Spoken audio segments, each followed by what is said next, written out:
tradition de l'imagerie d'Épinal est remise au goût du jour par de jeunes entrepreneurs et créateurs. Sur la route des vignobles d'Alsace, nous ferons étape dans de grands domaines. Ici, vendanger est un véritable travail d'équilibriste. C'est à la fois un terroir de tous les extrêmes et c'est aussi un vin de tous les extrêmes. Déraciner des ailes entre Rhin et Moselle, c'est mercredi 20h55 sur France 3. Partagez la passion du patrimoine devant des racines et des ailes sur France 3 avec le CIC.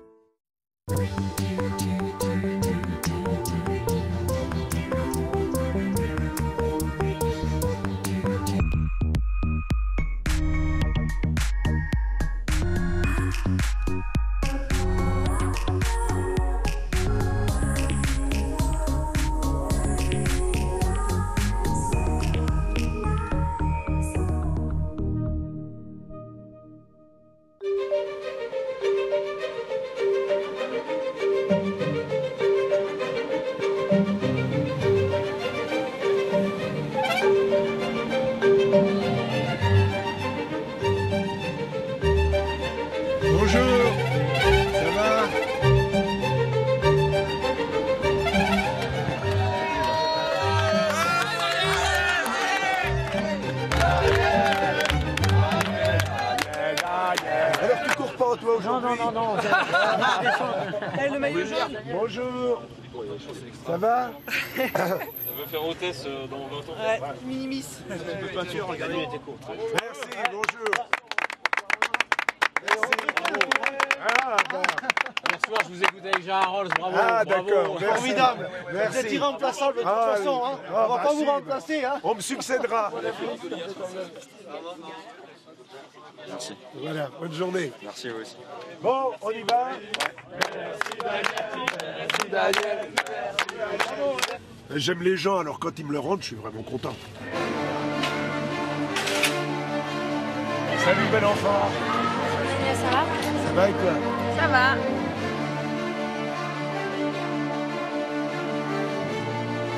Salut.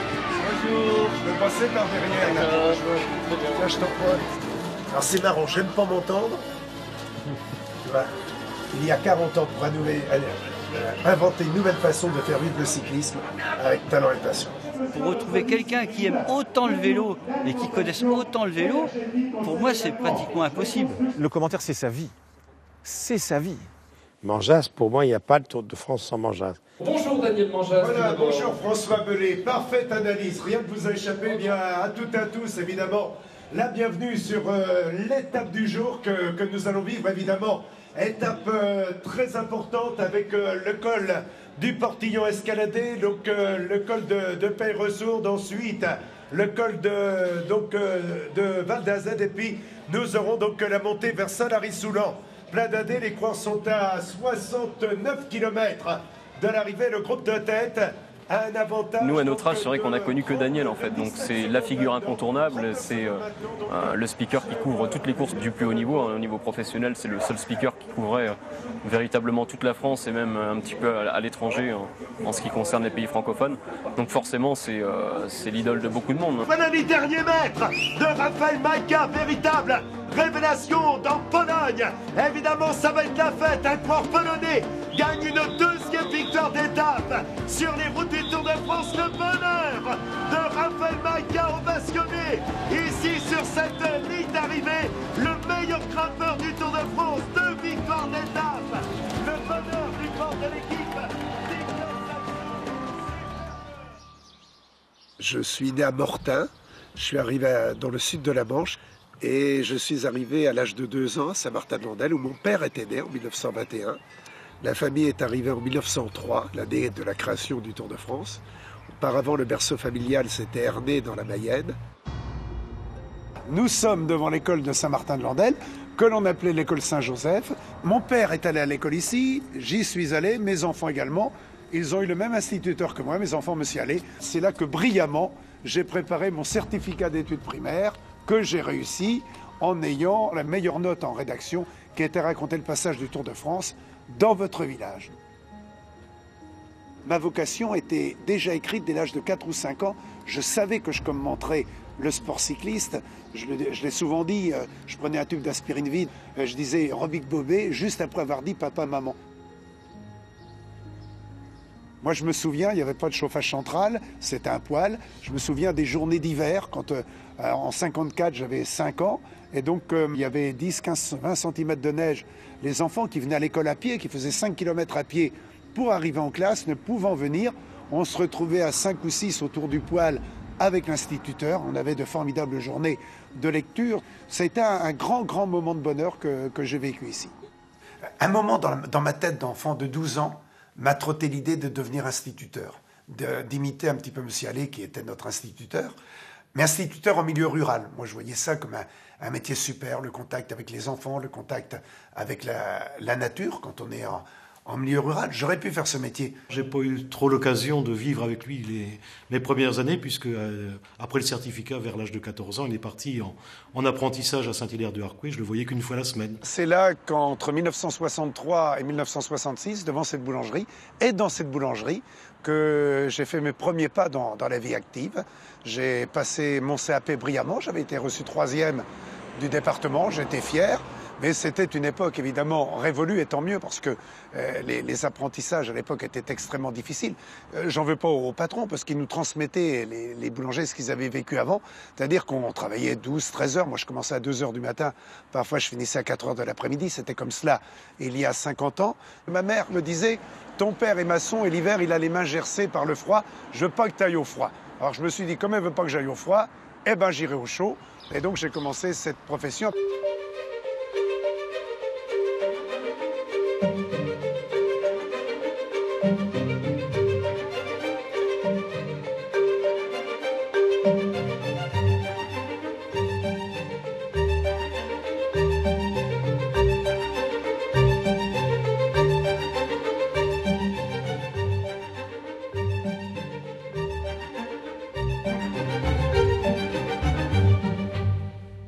Alors cet endroit, c'est le sommet de la côte de la Pigeonnière.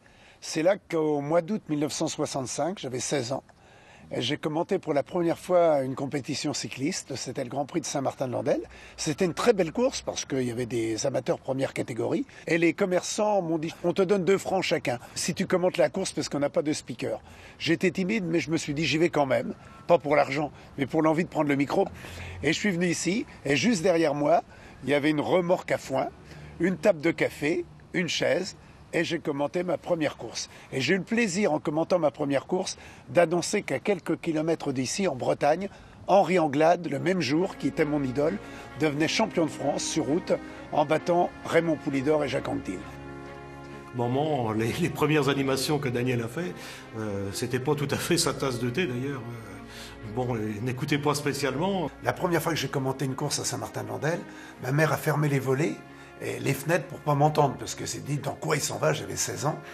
Et en revanche, mon père était un petit peu plus expansif, donc sans faire de compliments, parce que j'ai jamais eu un compliment, mais j'ai su que ma mère et mon père étaient fiers de moi. Quand j'ai retrouvé chez eux, ils découpaient les articles qui me concernaient. Donc il n'y a pas besoin de parole. Un article de presse rangé furtivement dans un tiroir montre qu'ils s'intéressaient à ce que je faisais.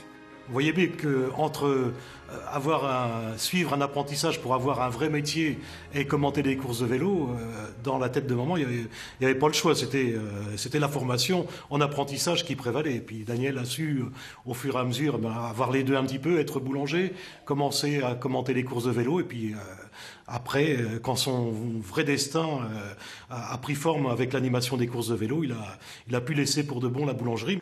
Dès l'âge de 17 ans, je suis parti travailler à Paris, à Épinay-sur-Seine, très exactement. Et je travaillais la nuit, je prenais la voiture après une nuit de travail pour venir commenter une course ou à Briouze ou à Saint-Hilaire-du-Harcouët sans avoir dormi. C'était l'épreuve du maillot des As. Puis je me suis fait connaître comme cela. Et puis, en rentrant du service militaire, en 1970, je me suis dit, allez, je vais changer de métier, je vais tenter ma chance.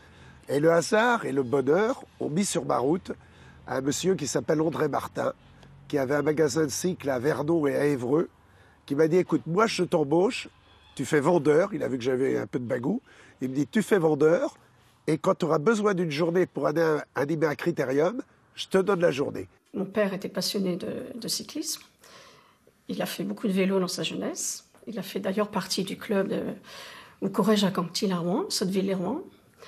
Et puis, donc, il suivait les courses cyclistes. Il était ami avec Roger Leget. Et un jour, ils sont venus à l'apéritif avec Daniel. Et puis voilà, ça s'est fait comme ça. Quand j'étais jeune, avant d'avoir les enfants, je suivais Daniel. J'étais son chauffeur. Il y avait beaucoup de routes à faire. Donc lui, il dormait dans la voiture pendant que je conduisais, parce qu'on roulait beaucoup la nuit aussi. Et pendant qu'il animait, moi, je dormais dans la voiture, au pied du podium. Quand il était là, un peu l'hiver, c'était les premières années. Parce qu'après, il y a eu des courses qui se sont créées, il y a eu les cyclocross et tas de choses. Alors, ce qu'on faisait, on faisait les quinzaines commerciales ensemble, tous les deux. On ne pouvait pas compter que sur les courses cyclistes à l'époque, donc il fallait bien que l'hiver, il y ait de l'argent qui rentre aussi à la maison. J'avais une certaine ambition, je m'étais dit, ce serait bien d'être connu au niveau départemental. Après, je me suis dit, ce serait bien d'être connu au niveau normand, et puis avec nos voisins bretons. Il vient de l'endroit où on est avec le vélo. On est avec le vélo, avec le vent, avec la pluie, avec le crachin breton. Toute cette région, Basse-Normandie, Bretagne, Rennes, Fougères, c'est une région de vélo. Et mes idoles ont été ces idoles. C'est les Bobet, Jean et Louison. Les Normands se sont retrouvés derrière Jacques Anquetil, les Bretons se sont retrouvés derrière Bernard Hinault, derrière Louison Bobet ou derrière Jean Robic. C'est là, dans notre département, qu'est née la célèbre phrase d'Albert Londres, « Les forçats de la route ». Les frères Pélissier, qui étaient partis de Cherbourg, ont abandonné à Coutances. Ils se sont réfugiés au Café de la Gare. Albert Londres, qui venait de faire un reportage à Cayenne, était sur les routes du Tour de France. Il a fait demi-tour. Il a rejoint les frères Pélissier au Café de la Gare. Et c'est là qu'il a écrit son papier « Les forçats de la route ». C'est un département cycliste par excellence. Albert Bouvet, c'est mon père spirituel. Il gagne Paris-Tours en 56. Et Albert Bouvet, qui par la suite est devenu directeur adjoint du Tour de France, est venu me voir dans mon village à Saint-Martin-de-Landelle. Il habite de l'autre côté de la frontière, mais à 8 km, à Saint-Georges-de-Ratombeau. Il l'a dit à mon oncle, il se débrouille bien, le jour où j'ai une place, je le fais venir sur le Tour de France. Et il m'a fait venir sur le Tour de France en 1974. Je faisais la voiture info, et puis je commentais les départs du contre-la-montre. Et il y a eu 2 concours de circonstances superbes. Tout d'abord, le premier contre-la-montre que je commente, le départ est sous les fenêtres de l'hôtel de Jacques Godet. Donc il m'entend, il me regarde, et il dit quelque temps après à Albert Bouvet, « Mais j'ai vu votre jeune protégé, il commente, il présente tous les coureurs au départ, sans avoir de fiche. » Et puis, le deuxième concours de circonstances favorables, le 16 juillet, les coureurs partent d'Espagne, de Seu-d'Urgell, en direction de Saint-Lary-Soulan-Pladadé. J'étais avec mon pilote qui s'appelle Paul Meunier, et d'un seul coup, on voit la moto d'Albert Bouvet qui monte à notre hauteur. Et il lui a dit, je suis bien embêté, j'ai personne pour commenter l'arrivée de l'étape. Est-ce que vous pourriez remplacer Monsieur Choury, qui était le speaker officiel? J'ai mon cœur qui a battu la chamade, comme si j'avais rencontré Miss Monde. Et mon pilote me dit, écoute, c'est ta chance, vas-y, va commenter l'arrivée. Je suis allé commenter l'arrivée, j'ai pas eu le temps d'avoir le track parce que fallait être opérationnel tout de suite. Et il a pris le micro au Pladadais pour annoncer la victoire des coureurs. Et ce jour-là, Manjas a commenté l'arrivée et qui a gagné? Raymond Poulidor. Raymond Poulidor sur la fin, plus que 250 mètres à parcourir, 250 mètres qui sont très abruptes. Mais Raymond Poulidor remporte une magnifique victoire. C'est la 4e victoire pour les Français depuis le départ de ce Tour de France. Raymond Poulidor est en train de terminer plus que 50 mètres et il va franchir la ligne d'arrivée dans quelques instants. Je vais déclencher mon chronomètre. Il est tout heureux. C'est une victoire fantastique. C'est celle que remporte Raymond Poulidor aujourd'hui. 38 ans et des poussières. Un homme heureux, Raymond Poulidor. Fatigué bien sûr, mais il y en a d'autres derrière qui le sont plus encore. Cette victoire, vous l'avez enfin, vous l'avez attendue depuis plusieurs jours, elle est là maintenant. Depuis plusieurs années même, puisqu'il y a longtemps que je n'avais pas remporté une étape dans le Tour de France. Quand j'ai posé le micro le soir, je me suis dit, même si tu n'en commentes pas d'autres, tu auras eu le plaisir de commenter celle-là et le bonheur de commenter celle-là. Bon, la vie a voulu que j'en commente plus de 850 autres, mais c'est vrai que cette journée-là est assez exceptionnelle. Et souvent avec Raymond, on en reparle, parce que moi, c'est mon premier grand souvenir, et lui, c'est l'un des plus beaux souvenirs de sa carrière. Il connaissait tellement bien les coureurs que Jacques Godet et Félix Lévitan, les directeurs du Tour de l'époque, ont dit on le garde. Et voilà comment il est parti dans le cyclisme. Et là, j'étais sur des rails. Bien entendu, Pierre Chory arrive à l'âge de la retraite en 1976. Et c'est à partir de cette année-là que je suis devenu le speaker officiel du Tour de France. Vincenzo Nibali, plus que jamais, est évidemment, vraisemblablement, celui qui gagnera le Tour de France. Le groupe Jean-Christophe Perrault est à 1 minute 15 et le groupe Valverde à 1 minute 48 secondes. Valverde ne s'écroule pas, il se maintient dans le jeu. Effectivement, Daniel, comme l'étape d'hier notamment qui était arrivé à Saint-Lary-Pladadès, Alejandro Valverde avait craqué sur une attaque de l'un de ses adversaires pour le podium. Il était ensuite revenu 30 secondes d'écart pour Valverde sur le trio Pinot, Perrault, Van Garderen. Tous ceux qui en 40 ans ont assisté à l'arrivée d'une étape du Tour dans leur petite ville, au sommet des cols, que ce soit dans les Pyrénées ou les Alpes, ils connaissent Daniel Manjas. Il y a des voix comme ça. Et ce qui est assez extraordinaire, c'est que Daniel Manjas, sans faire de télévision, sans être une star de la radio, a réussi une performance extraordinaire d'être aussi connu que les reporters de la télévision. Les premières fois où on a entendu Daniel Manjas, on avait l'impression que c'était Robert Chapat qui parlait. Ils avaient un peu la même intonation de voix. La voix de Manjas est une voix connue de toute la planète vélo, à travers 40 ans, c'est presque 3 générations de coureurs. Hein. Je veux dire, un coureur qui fait déjà 10 Tours de France, c'est pas mal. Hein. Bon, donc il en a connu, lui, plusieurs générations. J'ai été bercé dès tout gamin avec Hervé, son frère, et Daniel. Donc sur toutes les courses amateurs que j'allais voir quand j'étais minot. Et c'est vrai qu'il a fait partie des personnes ou des personnages qui m'ont donné l'envie de faire du vélo. Mes premiers tours de pédale en cadet, c'était à la Pigeonnière, sur le circuit de Daniel Manjas. Et là, quand on entendait la voix de Daniel, c'était déjà on est sur une grande course. Daniel Manjas, je le connais depuis mon passage chez les professionnels en 2003 et je me rappelle avoir fait un critérium dans le Nord, ça devait être à Saint-Quentin. Et Daniel faisait les commentaires et il avait passé la soirée avec nous à table. Et moi j'avais 20 ans, donc je veux dire, je le voyais comme un peu la voix du cyclisme.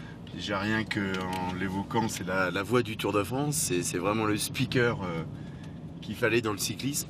On boit un café près d'une course cycliste, on est happé, on entend la voix chaude, la passion qu'il y a derrière lui, sa connaissance extraordinaire. Quand on est à 500 mètres d'une ligne de départ ou d'une ligne d'arrivée quelque part, on entend le bruit, ça résonne, c'est la voix de Daniel, on se dit voilà, je suis près de la course parce qu'il y a cette voix qui vous accompagne. Si on fait partie du groupe de tête, si on est un des favoris du sprint, ou si on est poursuivi dans le dernier kilomètre et qu'on est un poursuiteur par un gars qui est aussi bon que vous et qui risque de revenir, qui a quelques secondes d'écart, la voix de Manjas, c'était un stimulant incroyable. Vincenzo Nibali, le porteur du maillot jaune, s'en va vers une 4e victoire d'étape. Porté par le public, il est à 1 km 200 de l'arrivée. Le port italien aura dominé tous ses adversaires. Les 100 derniers mètres et l'accueil du public pour Vincenzo Nibali, auteur d'un authentique exploit aujourd'hui. Un exploit de plus pour les coureurs italiens qui va s'imposer sur les hauteurs de Takam, accueilli par le public. Le groupe de l'équipe Astana signe une 4e victoire d'étape à le bonheur de Nibali, intraitable.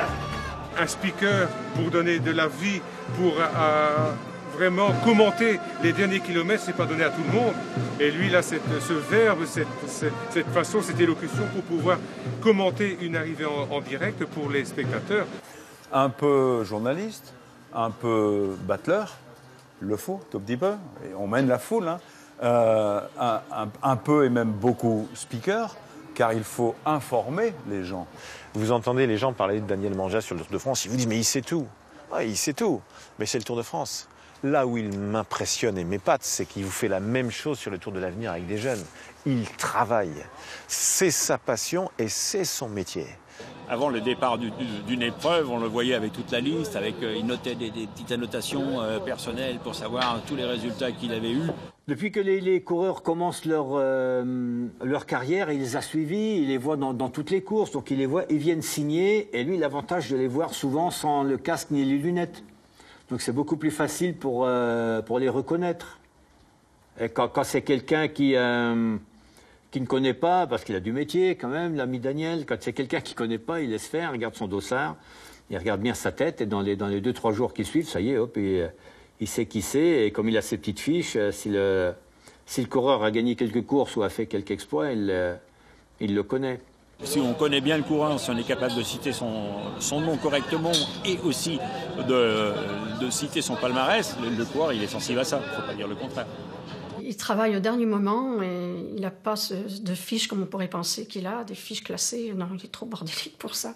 Donc tout est dans sa tête. Avec le temps, c'est ce qui m'a le plus impressionné, c'est sa mémoire.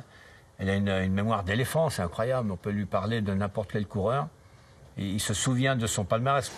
Il est extraordinaire à tel point que moi-même, je ne me rappelle plus la première fois que j'ai rencontré, certainement dans une course amateur. Lui, il s'en rappelle sûrement, et moi, je ne m'en rappelle pas. Mais il était parfois dans une course, il y avait une autre course qui se déroulait ailleurs. Eh bien, il a un petit carnet et dessus, il marquait tiens, tel coureur a gagné l'étape. Donc, il rajoutait ça à son palmarès. Et du moment où il l'avait écrit, après, il s'en souvenait. Ce qui lui permet de présenter un coureur en parlant de son palmarès. Il a gagné une étape là-bas, des fois des courses que les gens ne connaissent certainement pas, hein, mais que lui a gardé en mémoire. Il donne les palmarès des années 50, mais il peut vous dire ce que le gamin de 15 ans a fait en 2015 et en début d'année 2016. Il ne faut pas croire que quand il arrivait sur le Tour, il ne savait pas ce qui s'était passé avant. C'est quelqu'un qui suivait toutes les courses, qui connaissait tout le monde, et pas seulement les coureurs français, les Luxembourgeois, les Australiens, les Anglais, les Russes. Ce qui est extraordinaire, c'est que, Daniel, il parle le français, c'est tout, il parle pas anglais, rien du tout, et pourtant il avait des rapports avec les coureurs de toutes les nations, aussi bien avec les Italiens, les Espagnols, les Anglais. Finalement, même quelqu'un qui ne parlait pas, même un coureur qui ne parlait pas français, il arrivait à avoir un contact avec Daniel. Quelle que soit la nationalité, quelle que soit la langue du coureur, même s'ils ne comprennent pas forcément le français, quand on est coureur, on comprend que Daniel Manjas est là pour vous bonifier et vous valoriser. En Belgique, on dit que ce n'est pas un dikke nek, ça veut dire un grand coup. Il est vraiment trop sympathique, il est toujours avec les équipes, il dit toujours bonjour à tout le monde. Il ne fait pas de différence, il est sympa avec tout le monde et je pense qu'il aime vraiment profondément le cyclisme. Tous les jeunes ont de l'admiration pour lui parce que c'est peut-être l'un des tout premiers professionnels qu'il y a eu à ce niveau-là. Il a servi de poisson pilote à beaucoup de journalistes, Daniel Manjas. Hein. Je peux vous dire que je connais un paquet de journalistes que je ne nommerai pas, ou de confrères qui en avaient tout de suite marre de suivre la course et qui prenaient de l'avance, qui arrivaient très longtemps dans le mobil-home d'un sponsor tranquille, qui regardait le grand écran et qui écoutait Manjas. Il y a dans le peloton les champions, il y a les leaders, il y a tous ceux qui participent au Tour, mais à côté il y a l'ambiance, il y a la caravane, mais il y a aussi l'homme du Tour, la voix du Tour, qui anime le départ, qui anime l'arrivée, c'est très très important. On va accueillir l'équipe Europcar avec un homme, hop là Thomas. Voilà. Ah, oula, t'es déchaîné toi. Hein. Ah, je te sens là, ouais, voilà. Salut. Donc je remplace Thomas Vauclair. Pour une bonne raison, le Grand Prix de Ouest-France s'achèvera que mardi vers midi. Et encore, si je suis en forme. Voilà, Thomas, je te rends ton bien, je garde le mien. Avec un homme dont personne n'a oublié les performances surplouées, Thomas Vauclair, formidable en maillot jaune. Sur les routes du Tour à ses côtés, nous retrouvons Eric Kemeneur, qui a brillé sur les routes du Tour de France. La présence également donc d'Angelo Tulic. Nous accueillons également avec Peter Winning la présence également de Simon Clark, lauréat au Tour d'Espagne. Il a gagné également à l'Eratsundum. Un petit mot, Warren, plus tendu qu'à l'habitude ou au contraire décontracté par la joie qui règne? Non, comme d'habitude décontracté. Ouais, ça c'est extraordinaire. Ça aide à vaincre la pression. Ouais, ça aide. Puis je connais bien le circuit, c'est à la maison, je suis content d'être là devant le public. Et du coup, ça va être que du bonheur. Voilà, t'es content d'être là devant le public, mais vu la réaction, on a l'impression que le public est content aussi. Vous étiez fait pour pour vous rencontrer. Messieurs les coureurs, attention. 5, 4, 3, 2, 1, go! Et voilà, donc le départ donné donc par M. Jean-Yves Le Drian, ministre de la Défense. C'est parti maintenant.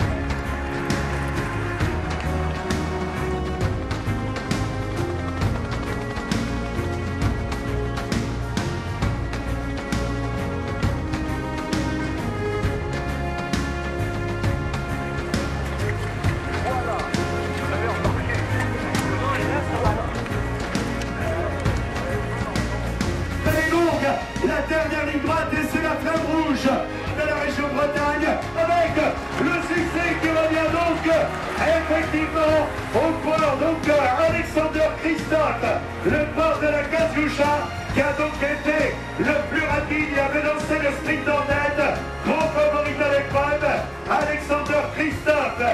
Pour lui, il est coureur, il est au micro, mais c'est comme s'il était coureur, quand vous le voyez, comment il vibre pour raconter une course. C'est obligé qu'il se sente coureur, sinon ça ne serait pas comme ça.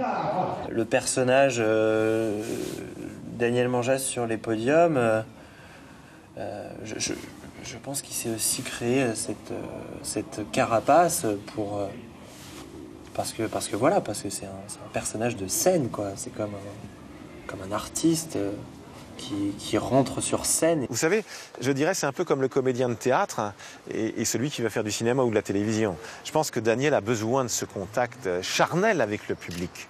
Il a besoin de ça, ça se sent, il aime les gens, il est proche des gens. Ça m'est arrivé aussi d'être sur les aires de départ ou d'arrivée en étant spectateur et il amuse vraiment le public, donc il participe, il fait partie du spectacle. Il a la capacité, la qualité de pouvoir sentir à qui il s'adresse. Il y a une majorité de jeunes, majorité de femmes, etc. Et de savoir réagir en fonction de son auditoire. Par exemple, il sait plaisanter au micro sur une ligne de départ, jusqu'à aller parfois, je ne veux pas dire jusqu'aux grivoiseries, mais limite, il sait s'adapter à son public. Les jeux de mots, tout ça, il interpelle le public, et il plaisante avec le public. Il invente des palmarès, mais pas pour les coureurs. Mais pour des personnes qu'il connaît, quelqu'un qui passe dans la rue et qui connaît bien, il va dire un tel, là, machin, il était champion du monde de baby-foot en telle année, le type, il n'a jamais joué au baby-foot. Quelque part, j'ai une petite carrière politique, parce que chez moi, à Moucron, j'étais conseiller communal, et quand je me présentais à la signature, quand j'étais coureur, et que Daniel me présentait au public, il m'a fait passer pour le maire de Moucron, pour l'adjoint au maire, presque ministre. Au 6 jours de Grenoble, par exemple, on a un régisseur qui est un petit peu qui est bien en chair. Et il dit c'est un ancien danseur de l'opéra qui a dansé sur le lac des Cygnes ou des choses comme ça. Quand il me voit, quand je passe avec le coureur, alors il dit toujours c'est l'anniversaire de Hilaire. Mais c'est pas mon anniversaire, mais il raconte ça devant le spectateur. Voilà, aujourd'hui c'est l'anniversaire de Hilaire, applaudissez. Il fait deviner, par exemple, je ne sais pas en quelle année j'ai gagné le Tour de France. Puis après, il dit aux gagnants, vous avez gagné une semaine en pension complète chez Bernard Thévenet. Après, il faut aller voir la personne. Il dit non, mais c'est pas vrai, parce qu'il y a des gens qui croient. Enfin, bon, il le dit quand même sur un ton de la plaisanterie.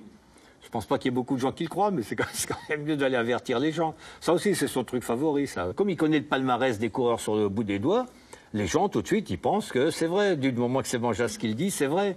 Mais il ne le fait pas tout le temps. Il le fait lorsqu'il sent que c'est possible. En revanche, il y a des moments plus sérieux, et même parfois plus graves, où il est tout à fait, je cherche le mot, sobre.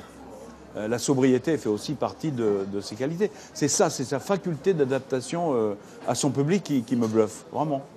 On était allés en vacances sur la Guadeloupe ensemble aussi, où il commentait en même temps. Et là aussi, c'était un autre personnage, puisque je l'avais fait passer là-bas en Guadeloupe, comme quoi j'étais son manager et que lui était Pierre Bachelet. Donc on me demandait qui chante, je disais non, il va pas chanter aujourd'hui, c'est pas la peine. Le souvenir que j'ai avec Daniel, c'est que je suis la seule personne à lui avoir fait louper un départ d'un critérium. J'avais dit Daniel, je t'emmène, viens avec moi, on va au critérium. Et puis comme j'étais toujours pas très bien organisé, il a fallu saluer toute la famille, embrasser papa, maman, la tante, les cousins, les cousines. Voilà. On est arrivé, ils étaient déjà partis. mais comme c'est un mec bien, il m'en a jamais voulu. Voilà. Pour moi, chaque course, entre guillemets, est un championnat du monde. Chaque organisateur me prend pour commenter sa course, il a envie que je la valorise. Et je n'ai pas à me forcer parce que dès que j'entends ou que je vois les vélos de course, les coureurs arriver, je suis déjà dans mon domaine, c'est-à-dire celui de la passion. Je ne pense pas que je suis à tel ou tel endroit. Je suis sur une course et je me dois de valoriser l'événement.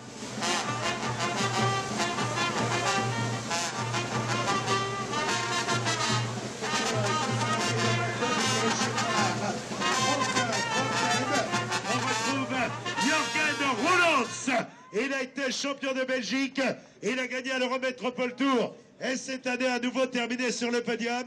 Lauréat sur les routes du Tour d'Espagne, autour de Wallonie sur Paris-Nice et autour de là, Nicolas Mas.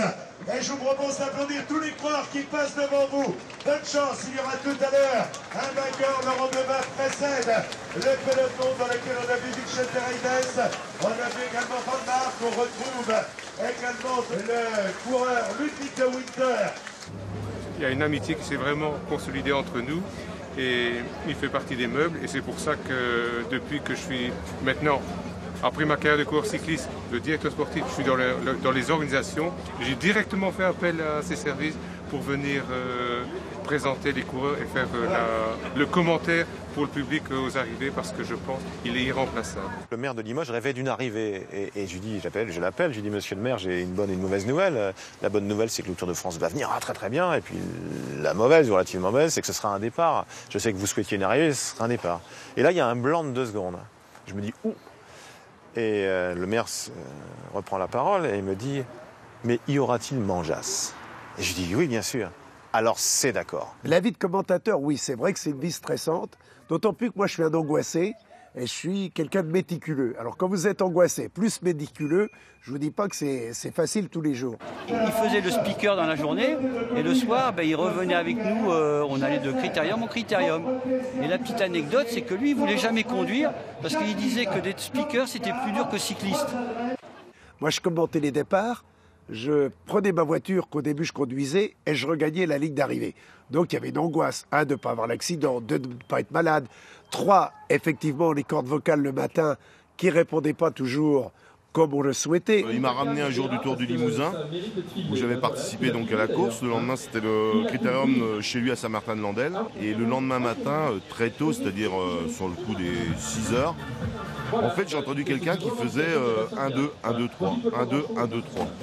Mais en fait, il était dans les toilettes et il avait perdu un peu de sa voix. Et donc déjà, il s'entraînait dans les toilettes, savoir s'il allait avoir sa voix pour l'après-midi pour le critérium. Donc là, j'ai dit vraiment, il y a une maladie qui est grave, quoi. C'est la maladie du speaker. Il y avait cette angoisse et de la voix et puis en même temps du raté. Parce que quand vous êtes tout seul, vous êtes sans filet.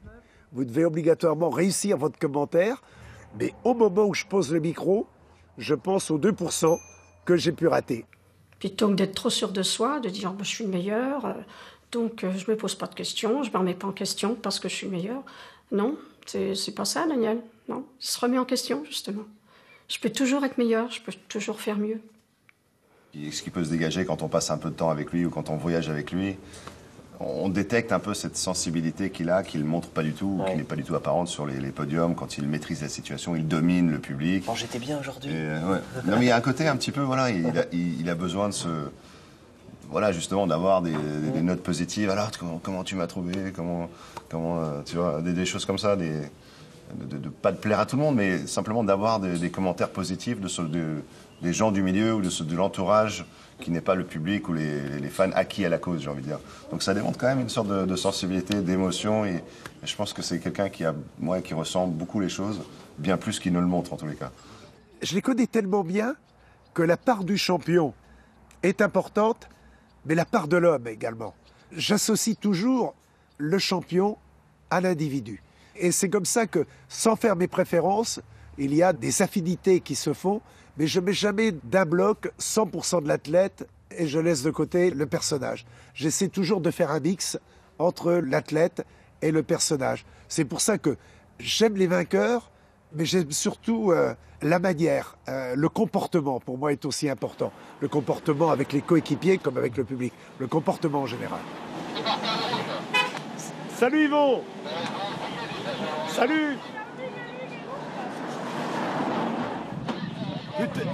Oh, comment tu vas? Ça va? Oh putain. Ah, ça fait plaisir. Et je pense à toi hier. J'aurais été le mec qui aurait fait la bise à ton dernier truc. Exactement. Salut.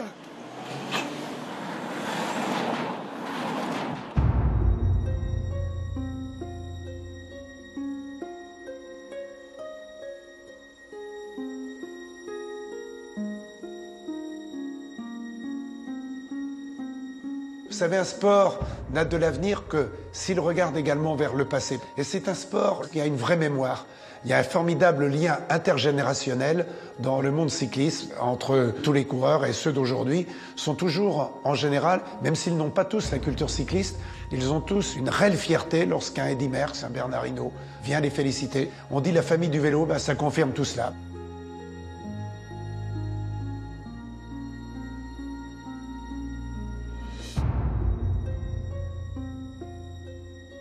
Je me suis intéressé au cyclisme très tôt parce que j'avais un cousin qui se prénommait Roland, qui était l'un des grands espoirs du cyclisme breton.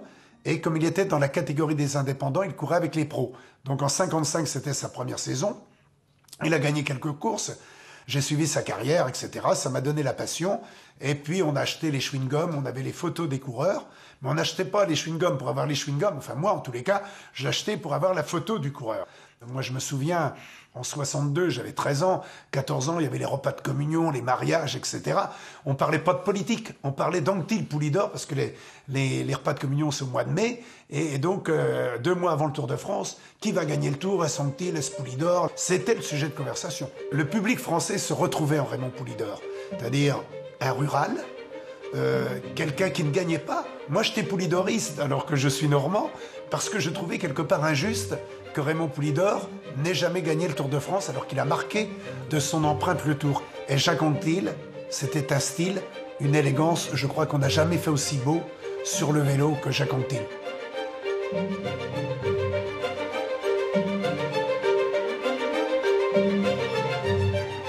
Et j'ai eu l'occasion de vivre des moments privilégiés exceptionnels, prendre le petit déjeuner avec Raymond, avec Jacques. Je repensais à mes 13-14 ans où j'allais acheter les revues pour les voir en photo.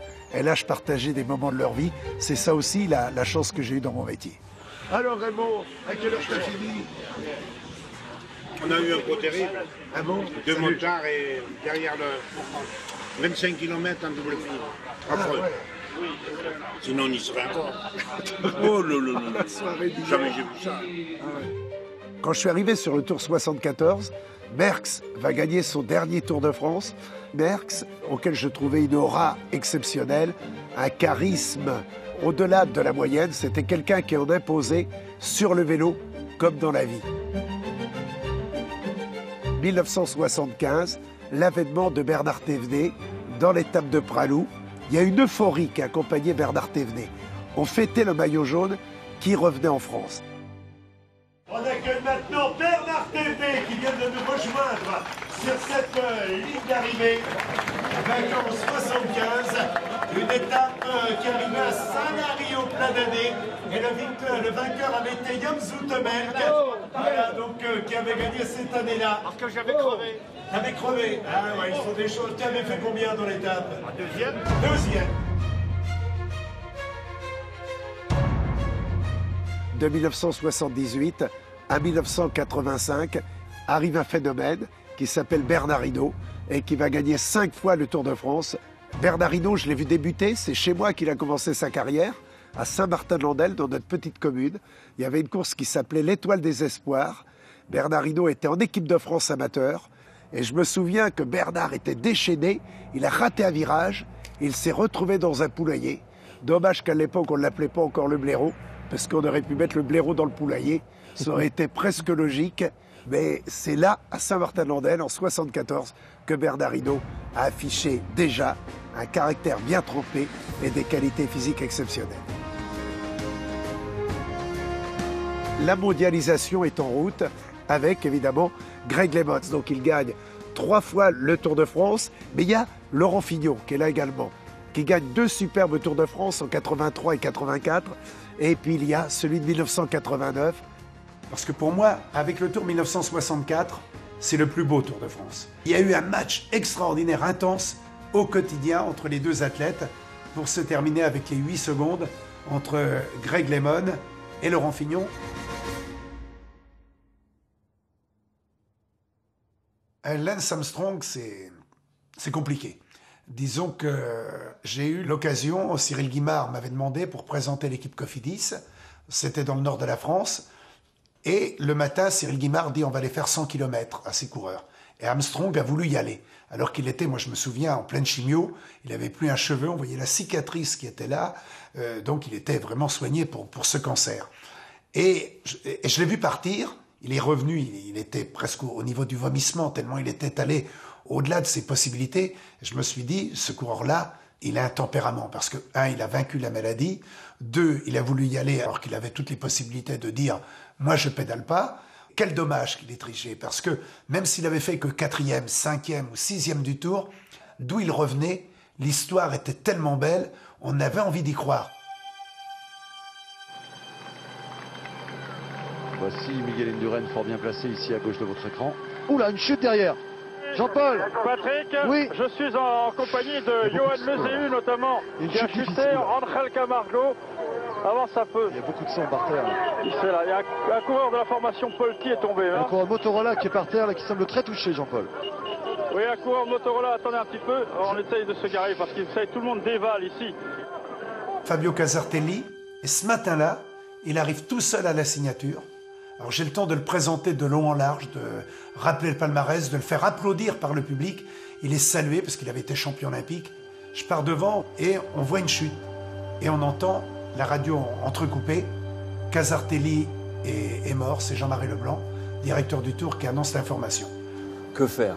Dois-je arrêter la course ou dois-je la laisser continuer? J'ai choisi ce jour-là de la laisser continuer parce que c'était la grande étape pyrénéenne. Et la course était déjà lancée par une attaque de Claudio Capucci, poursuivie par Richard Virenque. Et Richard Virenque gagne l'étape. Et il monte sur le podium pour saluer le public, etc. Et les gens ne comprenaient pas qu'il soit un peu exubérant, mais ils ne savaient pas ce qui était arrivé à Fabio Casartelli. Et moi, je revois le podium, j'étais d'un côté du podium, et je ne pouvais pas aller de l'autre, le prévenir. Et là, je me suis dit, aïe, aïe, aïe, comment ça se fait que personne n'a eu l'occasion, le courage de dire à Richard Virenque au pied du podium, tu sais Richard, il y a eu un mort. J'ai pas pu fermer l'œil de la nuit parce que la course continuait. Le lendemain, il fallait présenter les coureurs sur la ligne de départ. Et ça, il fallait trouver le mot juste. Tous les coureurs étaient évidemment... Donc pour certains, ça s'était passé devant eux. Daniel a dû adopter évidemment un discours de circonstance au départ. Et tous les coureurs étaient évidemment marqués, donc étaient complètement abattus. C'était un jour de deuil sur le Tour de France. Lorsque le Tour est triste, il sait partager cette tristesse du Tour. Lorsque le Tour est euphorique, il sait faire partager cette euphorie. L'actualité de ce jour marquée par le séisme qui touche le Tour de France, avec l'expulsion ce matin de l'équipe phare, l'équipe vedette de Festina, un événement d'une portée considérable. Pour le sport, pour le vélo, pour le Tour de France, on quitte le Tour et je donne rendez-vous à l'année prochaine. Richard Virenque parlait du feuilleton de l'été. C'était le dernier épisode pour Festina. Un épisode qui laisse au monde cycliste un goût amer. Tour de France 1998, c'est vrai que c'est pour moi le tour le plus difficile à commenter. Je me souviens de l'arrivée à Aix-les-Bains, Chambéry, tout ce coin-là, où ils étaient arrivés carrément dans le journal de 20h. J'étais devenu un peu le supporter du Tour de France, j'étais plus commentateur. J'avais même posé la question dans ce style, est-ce que vous voulez que le Tour aille à Paris? Et tous les gens, oui, ouais, etc. Tout le peloton s'était arrêté dans l'école, on était arrivé avec 5 ou 6 heures de retard par rapport à l'horaire annoncé. Et là, il y avait tout le public, on pensait qu'ils allaient huer tous les coureurs qui allaient franchir la ligne, et pas du tout. Le public était debout, nous applaudissait, et c'était avant tout dû à Daniel Manjas. Et les coureurs m'avaient dit, on a été sifflés toute la journée, on a été applaudis que sur la ligne d'arrivée. Qu'est-ce que tu leur as dit? Je me rappelle pas aujourd'hui ce que je leur ai dit, mais c'est vrai que j'imaginais pas le Tour de France s'arrêter. Dans le peloton, on discute, les coureurs sont en colère contre l'UCI, contre les médias qu'ils accusent de ne parler que de dopage. Le Tour a tremblé sur ses fondements. Cette équipe Festina était la meilleure équipe du moment, avec Richard Virenque, le chouchou du public français. Vous voyez d'ici le ramdam que ça a provoqué dans la presse. Le Monde et Libération, on prônait l'arrêt du Tour de France.